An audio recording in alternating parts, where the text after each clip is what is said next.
Cosa ti ha dato questo viaggio con mamma e papà in giro per il mondo?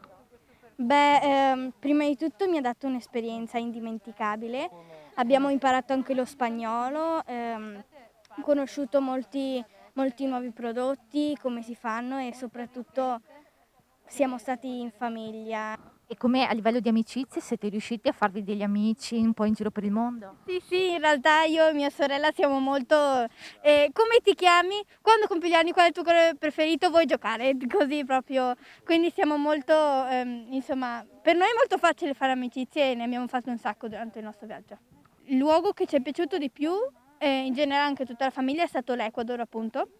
Anche l'Ecuador e anche la Colombia. A me è piaciuto anche la Colombia, per la gente, l'ospitalità, anche le piccole particolarità del posto, sì. Sì, come aveva detto mi è piaciuto anche molto l'Ecuador, anche perché dato che è un paese piccolo, tu puoi andare tipo in 2 ore dalla montagna alla spiaggia, quindi è super bello. Fare l'esperienza che abbiamo fatto è stata una cosa, diciamo indimenticabile per noi.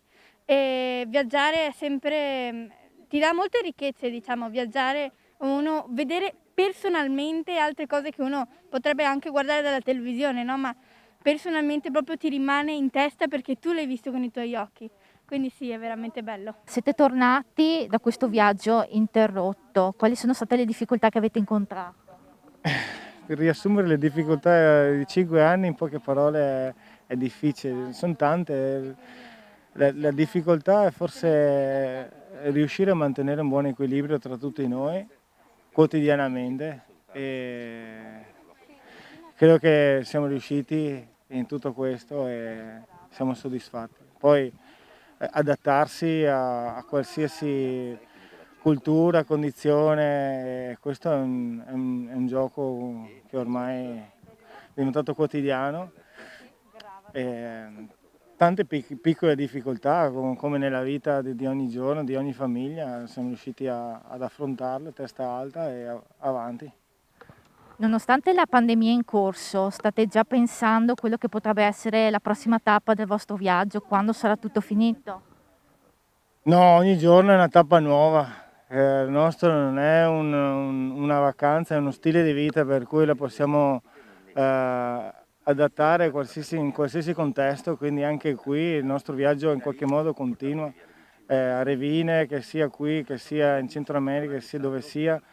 Per noi la vita è un viaggio meraviglioso, per cui vedremo fisicamente, praticamente, se sarà in bicicletta o in qualsiasi mezzo, ma è proprio l'attitudine che conta e questa è la cosa importante, insomma. Quindi. Da capofamiglia che augurio fai a questa famiglia particolare, se si può dire così? È che tutti i sacrifici che ognuno di noi ha potuto dare per questo progetto possano portare i loro frutti e che possiamo rimanere uniti per tutta la vita e-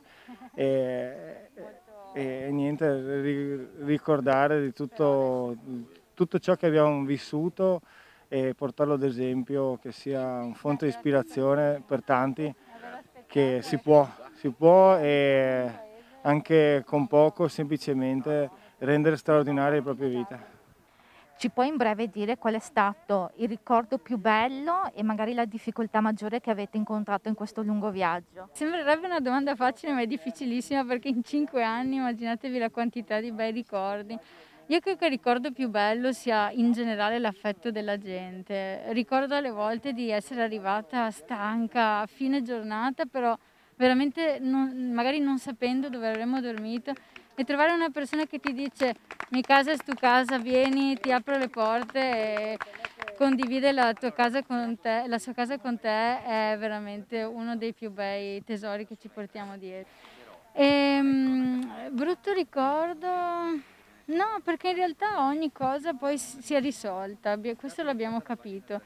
Ogni problema è una sfida, è anche una possibilità di crescita. Certamente sul momento alcune situazioni non è che si vivano con questa allegria, però a lungo termine poi passando il tempo si ha una percezione diversa dei fatti, insomma, che sono successi. Quindi in realtà anche le disavventure ci sono servite per arrivare fin qui più forti e affrontare la vita ogni giorno.